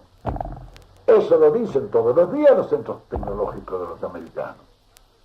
Y entonces ellos, pensando en eso, dicen, hay que ir tomando ya desde ahora las previsiones para tomar las grandes zonas de reserva de los elementos críticos del año 2000. ¿Cuáles serán en un mundo superpoblado y superindustrializado? ¿Cuáles serán los elementos críticos? La comida y la materia prima. Entonces hay que tomar las zonas de reservas que quedan en el mundo para poder ellos resolver la solución, a fin de no pronunciar la parábola de decadencia que ya se manifiesta en los imperialismos y que es donde terminan todos los imperialismos. Entonces, lógicamente, en Potsdam ellos ya hacen eso, tomar las colonias. Todavía existen un sinnúmero de colonias, pero son europeas las colonias. La mitad de África y la mitad de Asia. Entonces ellos, de acuerdo como manejan las Naciones Unidas entre ellos dos, dicen la liberación de estos países, y así liberan todos y hacen elegir gobiernos propios, mientras ellos detrás se meten y están tomando. Vea usted el proceso del Congo Brazzaville, toda esa lucha, todo Medio Oriente, la actual lucha de Vietnam, Indochina, ¿qué es eso? Sí, sacaron a los franceses y se meten ellos ahora.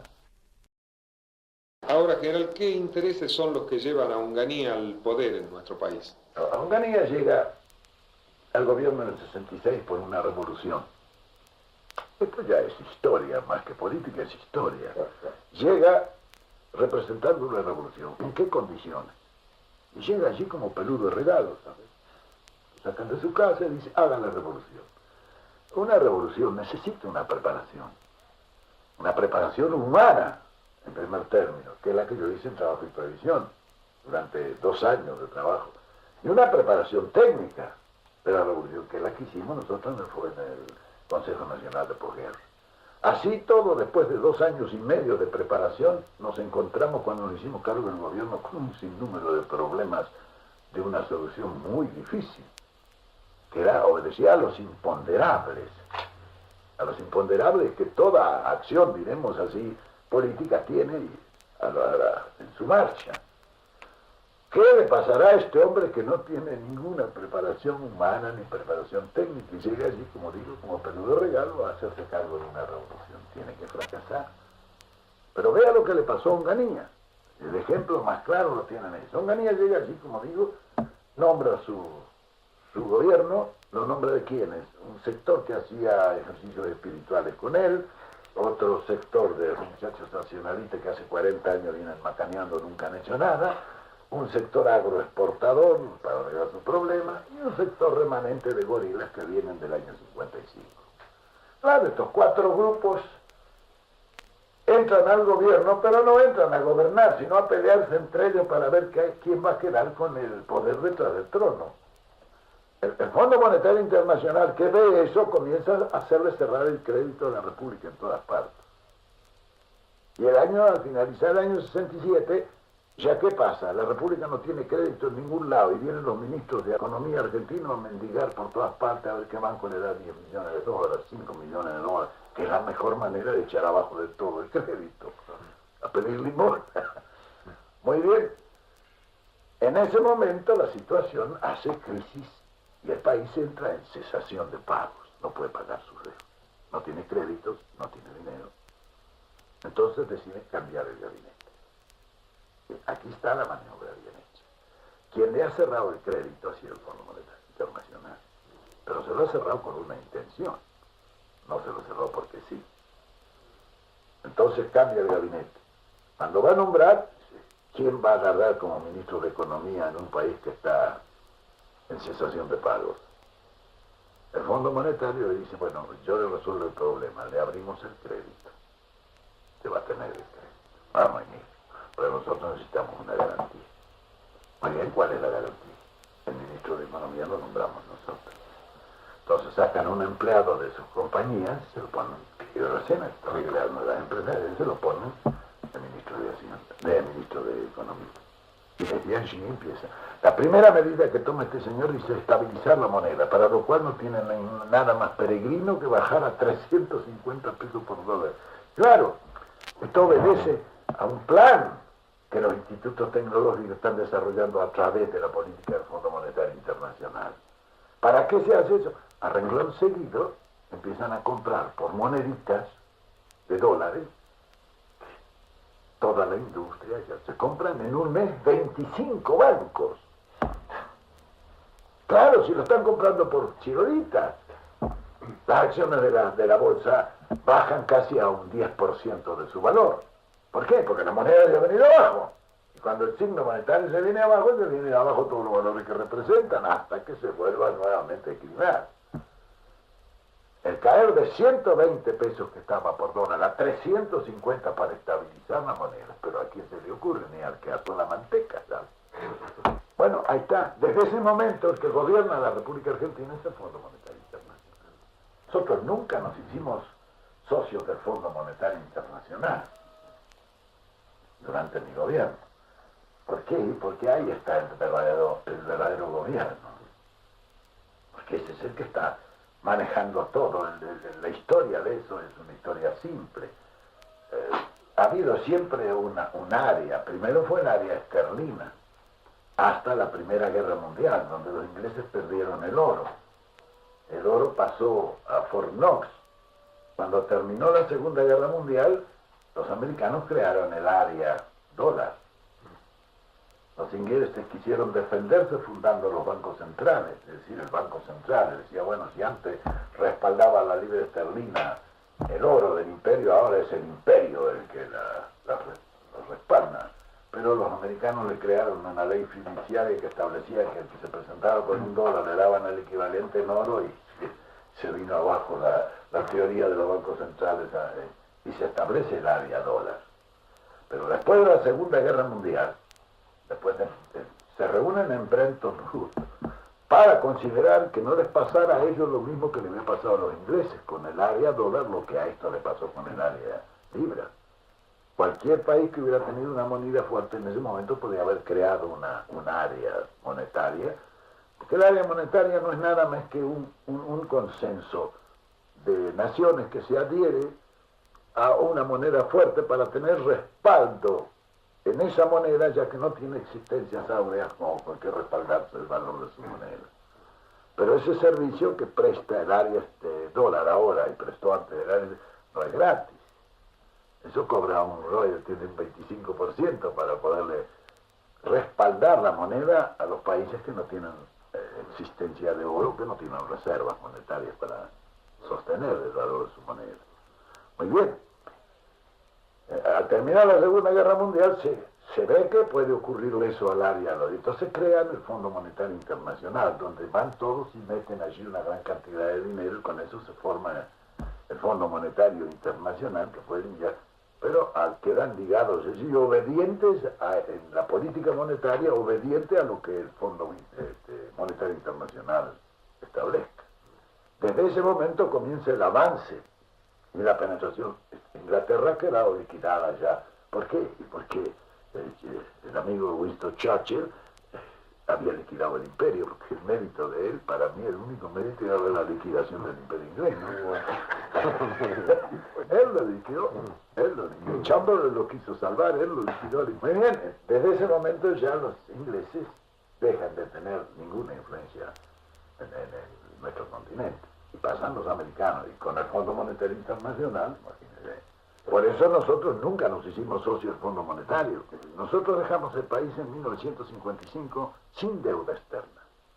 Nosotros habíamos repatriado toda la deuda. Aramburu en 2 años hizo 2.000 millones de deuda. Frondizi en otros 2 hizo otros 2.000 millones.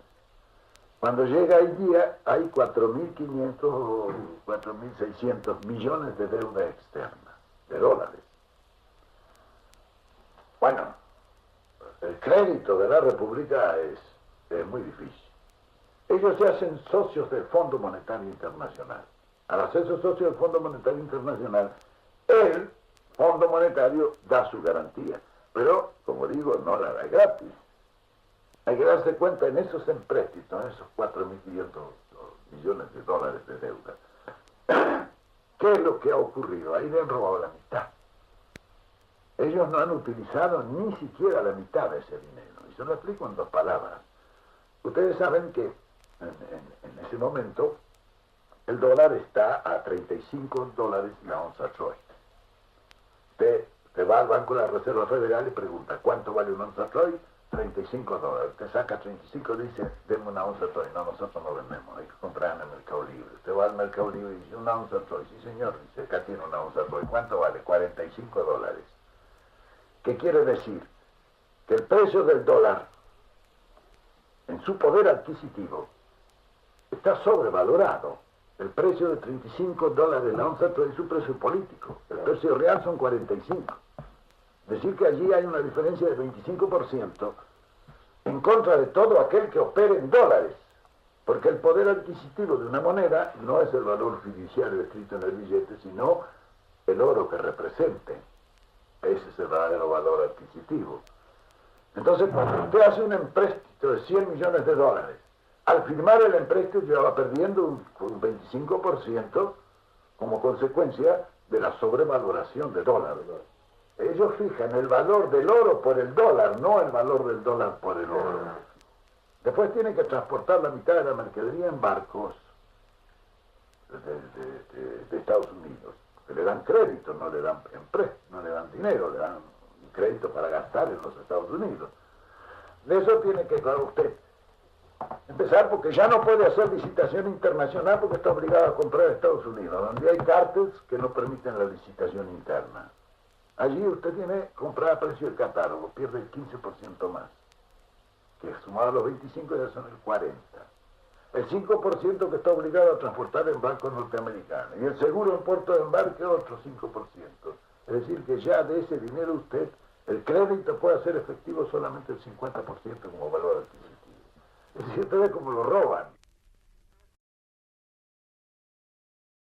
Usted ayer nos contaba, general, en el jardín, que Onganía le había dicho a algún funcionario que estaba preocupado porque no podía conseguir la misma popularidad que usted. El asunto es bien simple, mientras no resuelva el problema económico. Primero, mientras no libere al país, no podrá resolver el problema económico, porque lo roban. Claro. Mientras no resuelva el problema económico, no podrá resolver el problema social, porque nadie puede dar lo que no tiene. Y mientras no resuelva eso, el pueblo no lo va a apoyar porque no es imbécil. ¿Así usted cree que ese problema, que evidentemente es el más grave que han afrontado todos los gobiernos después de su caída, y que no han podido resolver, del amor del pueblo, que eso no lo ha podido lograr ningún gobierno, y que ha sido el objetivo número uno de todos, y que ninguno ha logrado? Usted, esto me llama la atención, le da una fundamentación económica y no afectiva. Sí, bueno, de lo económico después viene lo afectivo, porque la víscera más sensible del hombre es el bolsillo, después el corazón. Como decía don Hipólito, ¿cómo era que decía? Efectividades conducentes. Los pueblos están formados por un 10% de idealistas y un 90% de materialistas. Ese 10% de idealistas son, como diremos, como el perro. Que es un animal que reacciona por instinto. Él es un idealista, el perro es un idealista. Si usted le da una patada, se le echa encima, después tiene que matarlo para sacárselo de encima, porque es la reacción del idealista, que es instintiva. Ese es el 5%, son los que han fusilado esto y todo eso, esos son los idealistas, y los que siguen ellos dando.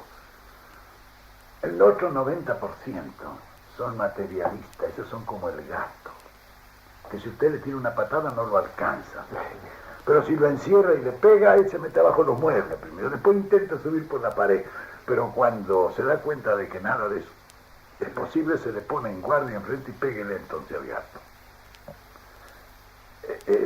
El gato reacciona por desesperación, como todo materialista solo por desesperación. ¿Cuál es el origen de la política de la tercera posición, general? La tercera posición, hace 25 años que la lanzamos nosotros. Esa cayó aparentemente en el vacío. El horno no estaba para bollo, había terminado la guerra, la habían ganado los aliados, etcétera. Ellos estaban en otra política, se habían hecho ya los tratados de Potsdam. Cayó aparentemente en el vacío, pero han pasado 25 años y las 2/3 partes del mundo quieren entrar en esa tercera posición. ¿Pero usted cree ni con uno ni con otro de los imperialistas? ¿Que hay un país que haya concretado esa tercera posición de un modo decisivo? Cuba, por ejemplo. No, bueno, Cuba no ha podido. El pobre Fidel no ha podido porque él ha sido juguete también de las circunstancias. Él no ha podido. Es decir, Hasta ahora, esto es una posición ideal, pero se va conformando un tercer mundo y se está integrando el tercer mundo. Porque este problema de la integración es una cosa que yo ya lo vi hace 25 años y toda la política nuestra está orientada hacia la integración latinoamericana. Porque los pueblos en su evolución siempre han tendido a hacerlo integrándose, del hombre a la familia, a la tribu, a la ciudad, al estado primitivo, al estado feudal, a la nacionalidad. Ahora vamos al continente, a la integración continental. Eso es un asunto que ya se veía. Yo en el 38 ya estaba seguro que Europa después de la guerra se tenía que integrar. Y siguiendo con esa idea que es muy exacta, ¿usted no piensa que en alguna forma también ya actualmente se han integrado los dos imperialismos que usted menciona? Sí, sí. Estados Unidos. Ellos se integraron primero en Yalta y después en Potsdam. Y en Potsdam. Claro. Yo tengo un estudio hecho sobre eso. Entonces yo me preguntaría si esas dos posiciones con respecto a las cuales usted pregonaba la tercera posición, si esas dos posiciones se han unificado en una, actualmente, ¿cuál sería el lugar de la tercera posición? Bueno, ¿Sería realmente tercera? Sí. Es un socialismo nacional. Es decir, participa de las dos posiciones, pero extraimperialista. Es decir, ni con un imperialismo capitalista, ni con un imperialismo comunista. Y vea usted lo que está pasando en Europa. Los nórdicos, según el consenso general, lo mejor que hay como gobierno son monarquías con gobierno socialista. Los Países Bajos, Inglaterra, por decisión de los Tories, pero está un gobierno socialista. Alemania, después de la crisis del 68 en París, que es para mí la iniciación de la Revolución Mundial, la segunda Revolución Mundial, porque así como en 1789 se produjo en París la primera, en la Bastilla, aquí también se produce, aquí es en el barrio latino, pero parte de ahí una nueva revolución, que según, en fin, los filósofos franceses, que me interesan compulsar a mí más que nada, dicen que el mundo marcha hacia, diremos, la primera civilización universal, en cuyos umbrales nos encontramos. Esto que se está jugando desde el 68, en mayo del 68 en París, nosotros lo vimos hace 25 años y pusimos en marcha esa misma idea. Yo no estoy trabajando en la República Argentina solo para la República Argentina, sino para toda Latinoamérica. ¿Por qué? Y porque yo me doy cuenta de que frente al problema nacional hay otro factor que gravita más decisivamente en la liberación de nuestros pueblos, que es la integración continental. Usted ve que yo enseguida, el 48, ya estoy en Chile haciendo la integración continental. En Europa se hace 10 años después del Tratado de Roma en el 58. Nosotros hemos sido precursores de todo ese proceso que se ha producido. ¿Por qué? Porque ya lo veníamos pensando eso.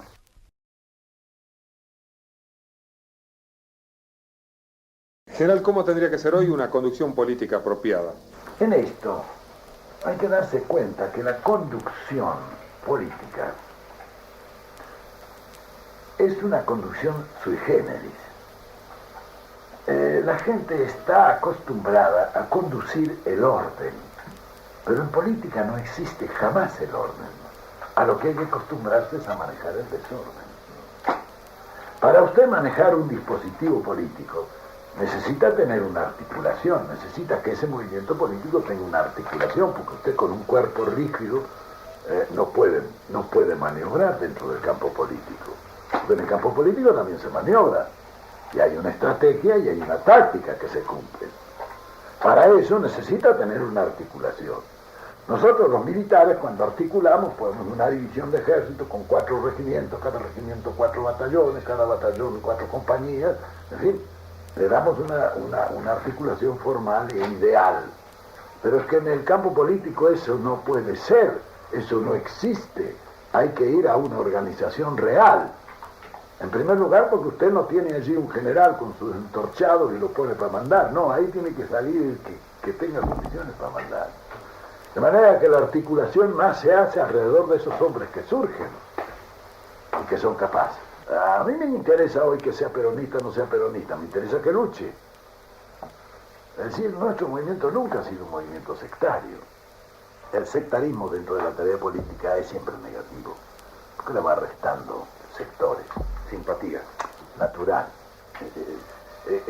que construye políticamente es como el albañil, no se pone a pensar de que está hecho el ladrillo, sabe que está hecho de bosta, de barro, él construye con lo que tiene. Después lo revoca, le pone felpa del lado de adentro, sabe, y hace el hogar y le da el contenido moral, pero está hecho de bosta y de barro. La política hay que pensar en eso, el que conduce el conjunto no puede conducir discrecionalmente. Él tiene una misión que debe cumplir. Y la misión de él precisamente es ser sumar. Porque sí, hay que conducir y hay que llevar todo lo que hay, bueno y malo.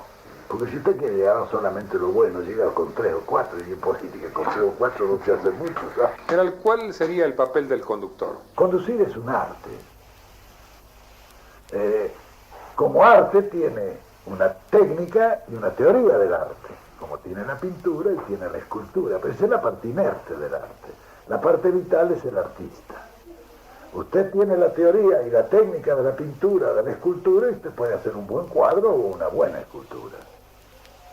Ahora, si quiere una cena de Leonardo o una piedad de Miguel Ángel, no necesita a Miguel Ángel y a Leonardo. ¿Por qué? Porque es de la parte vital del arte que es el artista. Entonces, ahora, todo eso es una conjunción en el arte de conducir. Tiene una técnica la conducción. Por ejemplo, yo político soy aficionado, nada más. En lo que yo soy un profesional es en la conducción, porque eso lo he estudiado toda mi vida.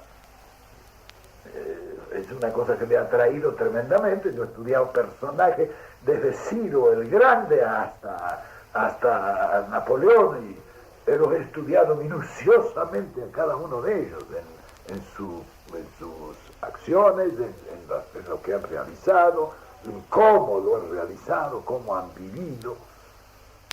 Bueno, porque esa es la parte, diremos, filosófica. Ahora, el conductor de pronto encuentra seres en los cuales su voluntad y al mismo tiempo su ideología se derrama o se gesta de tal modo bueno, que es puede... natural, porque este es un proceso de contagio.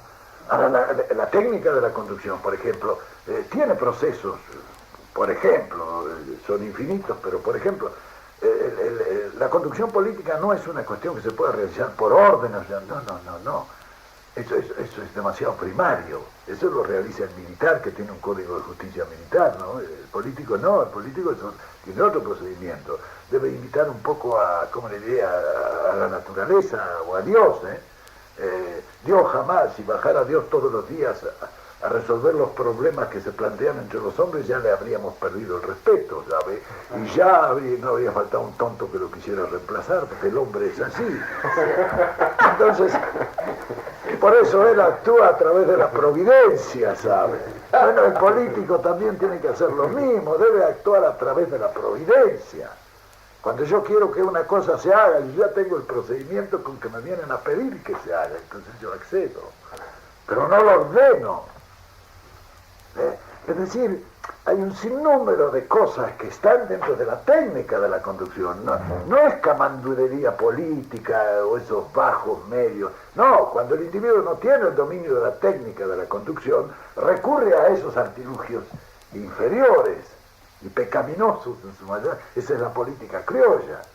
Pero esto es una cosa que es todo un arte, y que para llevarlo hay que dominarlo. Ese arte, a través de todas esas formas de ejecución, lo llevan al carisma. Primero se hace ver, base para que lo conozca. Después se hace conocer, base para que lo obedezca.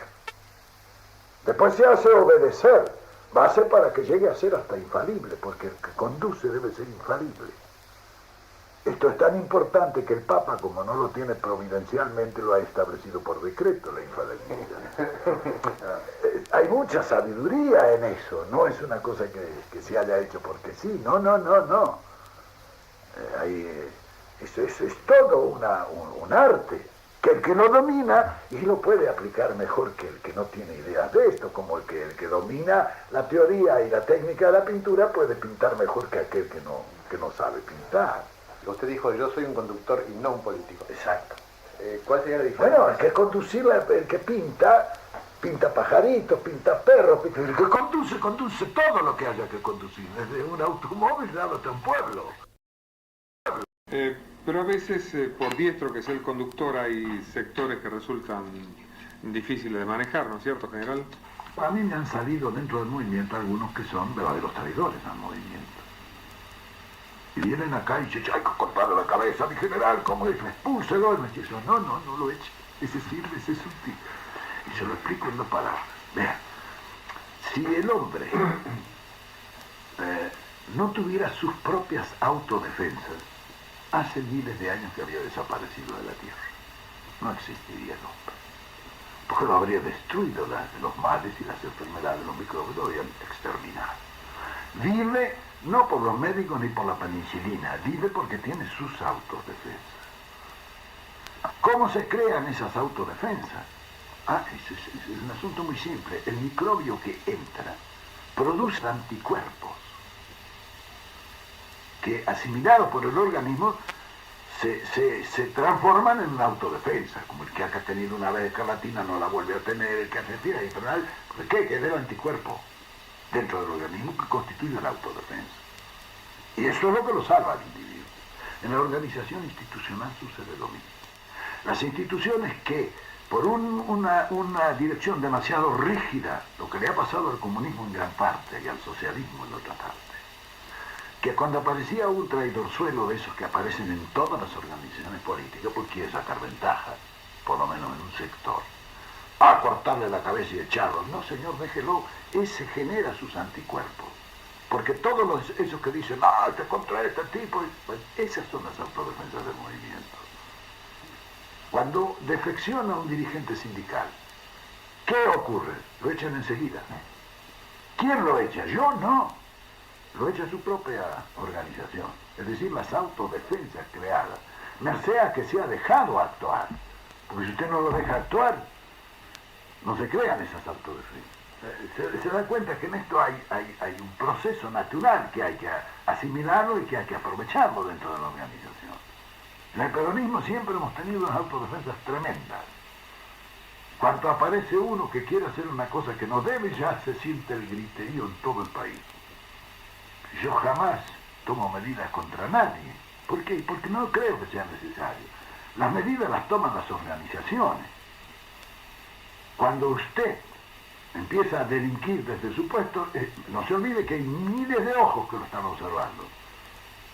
Y miles de tipos que le están apuntando. Primero, porque les repugna a su espíritu que usted proceda mal. Y segundo, porque lo quieren reemplazar. No se olvide que también eso cuenta.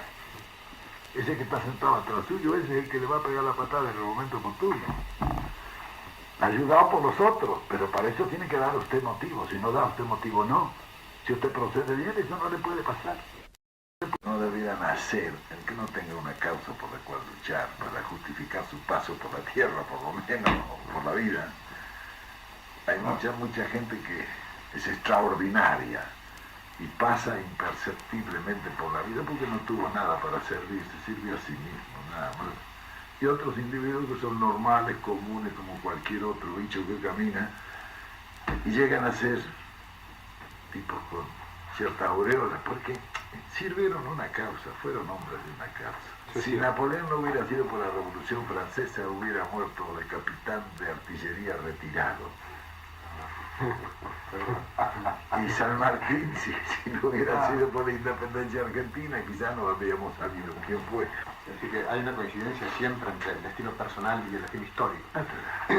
No son los hechos los que lo llevan a uno. Pero usted, en su caso, piensa que los hechos lo llevaron o usted llevó a los hechos. No, es un juguete del destino como todos los demás. Algo hizo usted. No lo creo con ideas propias. Hay algunos que se llegan a llevar por el destino y los demás. Yo me dejé llevar por el destino y por mí. Hay muchas conjeturas, general, pero no hay precisiones sobre cuál es su visión de la mujer, del papel de la mujer. Vea, en la mujer hay que despertar dos fuerzas extraordinarias que la mujer tiene, que son la base de su intuición. Primero la sensibilidad y después la imaginación. Cuando usted ha despertado en una mujer esas dos grandes fuerzas, la mujer tiene ya de por sí una fuerza intuitiva extraordinaria. Si usted la califica con la imaginación y con la sensibilidad, usted tiene un instrumento en la mujer que es maravilloso. Ahora también hay que darle un poquito de conocimientos y todas esas cosas que la mujer puede tener o puede adquirir. Pero sobre todo eso, la sensibilidad. ¿Nos puede contar cómo es su vida actual en Madrid, un día cualquiera de su vida, general? Bueno, yo hago acá una vida muy retenida por mi situación. Aquí yo me levanto siempre muy temprano porque tengo esa costumbre. Cuando yo fui a la Casa del Gobierno, me acuerdo, llegué el primer día a las 6 de la mañana, llegué a la Casa del Gobierno. El segundo día llegué a las 6:15, más o menos, que fue la hora que yo monté. Entre 6 y 6:15 yo estaba en la Casa del Gobierno. Y el portero le decía a los ministros, decía, sí, bueno, todos los presidentes al principio. Dice, pues yo le encajé los 10 años a las 6 de la mañana. pero no hay en eso ningún mérito, sino ya la disciplina que uno tiene en su propia vida. Yo soy un individuo que duermo de noche y con 5 o 6 horas estoy perfectamente satisfecho. De manera que a la mañana, cuando sale el sol, yo ya estoy levantándome. Aquí me levanto con el sol normalmente, porque mi ventana da precisamente para allá. Cuando sale el sol ya me ilumina y me levanto. A la mañana me despierto con el noticioso de la mañana que dan aquí siempre, ¿no? Por la radio. Por la Radio Nacional. Aquí dan Radio Nacional a la mañana 1 hora de noticias. Desde las 8 hasta las 9 dan noticias y muy buenas. Me dan todas las noticias internacionales, las nacionales, el tiempo, todo, le dan un noticioso completo a la mañana. Y de nuestro país hablan a veces también. Acá poco, aquí hablan muy poco de nuestro país, muy poco. Ni los diarios, ni la radio, muy poco. Solamente que haya alguna cuestión un poco sensacional, no la pueden evitar y la dan, pero si no, muy poco. Bueno, después de eso veo algunas cosas acá y salgo muchas veces a caminar. Por aquí camina al principio, ¿no? También camino por acá, por el barrio, con las perritas, por las casitas, por acá adentro también, ¿no? Pero lo que yo busco es caminar unos 4 o 5 kilómetros diarios. Porque el viejo se pudre como los postes, esos que están enterrados, ¿no? La parte enterrada es la que se echa a perder, bueno, las piernas le fallan a uno. Y después la parte de arriba donde le entra agua también se pudre el palo, ¿sabes? Y eso es otra de las cosas que hay que cuidar también. Muy lindo. Y hago siempre un trabajo compensado, camino, hago un poco de ejercicio físico. Y va de vez en cuando, mi general, a comer un cocido ahí en la Gran Tasca de Manolo. Sí, la Gran Tasca de Manolo suele ser donde yo como porque he comido. ¿Y a Canela se lo regalaron a usted? Bueno, Canela, yo tenía un agregado, ¿cómo se llamaba este muchacho? Americano, que era amigo mío, en la embajada. Me regaló una vez un perrito, caniche, que se me murió, pues tenía parásitos, ¿no? Bueno, cuando se me murió mi perro yo pasé un mal rato. Entonces me dijo don Alberto Odero, dice, no se preocupe, yo le voy a traer de Inglaterra uno. Y fue y me compró el hijo del campeón inglés de la raza caniche. Y me lo trajo, era este, que lo traía acá. Traía dos, un negrito y un blanquito. Este se llamaba Bull de Neige, el blanco. Y el negro se llamaba Poor Chap, pobre diablo en inglés. ¿Y sabe por qué le puso Poor Chap? Porque dice que se encontró con un escocés amigo de él. Cuando llevaba el perrito, dice, ¿qué lleva? Y dice, ¿y este perro? Y el perro estaba muerto de frío en invierno en Inglaterra. El perrito estaba muerto de frío. Y el otro le dijo, Poor Chap, dijo el escocés. Y entonces le quedó Poor Chap al perro. Ese Poor Chap, don Alberto Odero, que era muy amigo mío, se quedó con él y me regaló el blanquito. Al poco tiempo, Remorino, que era embajador de los Estados Unidos, se compró un hijo de Masterpiece, el campeón americano, una hija, una perrita, y me la mandó. la metieron en el avión, llegó allá con una pulmonía terrible y el doctor Méndez San Martín le dijo, no se puede, pero mejor penicilina me la salvó, enseguida me la sanó y quedó. Estos dos tuvieron una cría, Escamena, hijo de ellos. Sí, hijo de campeón americano y de campeón inglés. Y las dos perritas que andan ahora son hijas de Canela. Son nietas de Canela. Una es la nieta y otra es la hija, ¿no? No, una es hija, sí. Una es hija. La más grandecita. La más chiquita, la gordita, esa es nieta de Canela. Pero ya de distinto padre.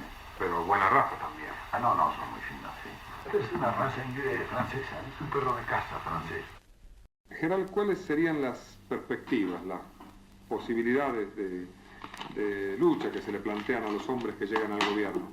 Cuando un hombre llega al gobierno se le presentan dos, voy a decir, una disyuntiva que es muy grave y que tiene que resolverla antes. O usted se dedica a apoyar las fuerzas ya colocadas, en cuyo caso marcha por una carretera, ¿sabes? De dos direcciones.